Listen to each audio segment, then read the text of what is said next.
Hello, everybody. Today we're going to talk about how the US government controls Hollywood. I know that sounds wild, but by the time the video ends, you'll realize it's not a conspiracy theory, it's a documented fact. And to really understand how deep this goes, we have to start with the father of propaganda himself, Edward Bernays. He once said, "Those who manipulate the unseen mechanisms of society constitute an invisible government." Let that sink in.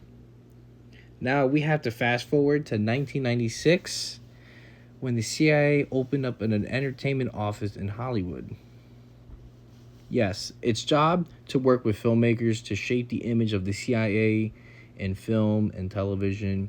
They want to make sure the CIA looks like the hero of the world and everybody else is the bad guy. As you can see over here, here's the proof over here. So I ain't bullshitting.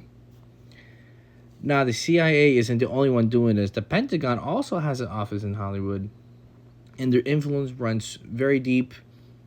And they're the ones giving the green light to movies to use military aircraft carriers, fighter jets, bases, weapons, uniforms, and real soldiers as extras. But here's the catch: if the script does not align with the government's image, they do not approve it. And if it does, they don't just approve it, they edit it. We're talking about secret rewrites, character changes, scene deletions, and even complete plot overhauls. Now, I'm sure you've seen some of these movies before, but we're going to break down some of the movies shaped by the CIA or the Pentagon, such as Transformers, Iron Man, Black Hawk Down, Zero Dark 30, and Argo. Fun fact for Zero Dark 30, the CIA actually gave classified intel to the filmmakers to help shape the story. And Argo, the entire rescue operation in that film was rewritten to glorify the CIA while downplaying the role of Canada and other allies. Now let's talk about this one over here. The Sum of All Fears.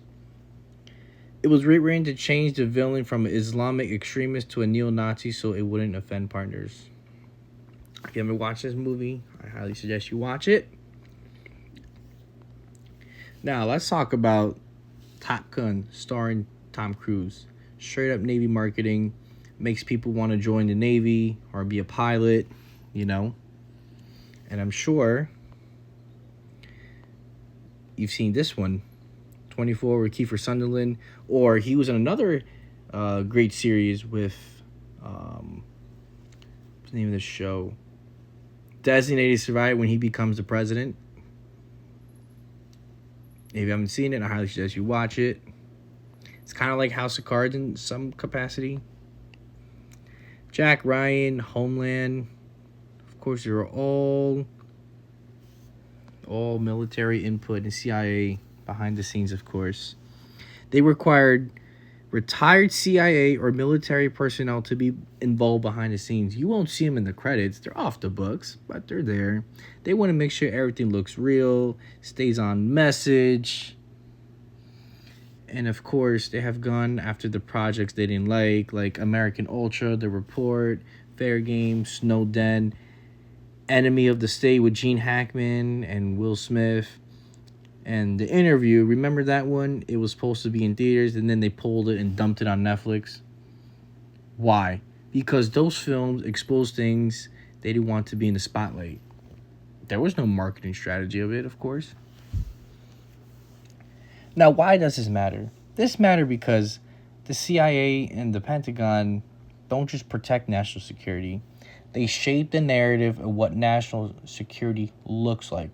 If every war, every spy mission, and every covert op is framed as heroic, you will never ask to stop. Wait, was that legal?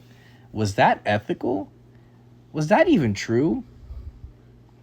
This isn't just storytelling, it's state-sponsored propaganda. And when Hollywood works hand in hand with national security state, free expression dies. So the next time you watch a movie, stop and ask, who really wrote this? Why was it made? What are they trying to get me to believe? And of course, more often than not, it's just another mind control operation in the United States of amnesia. I've linked the sources below. I encourage you to look at them, question everything.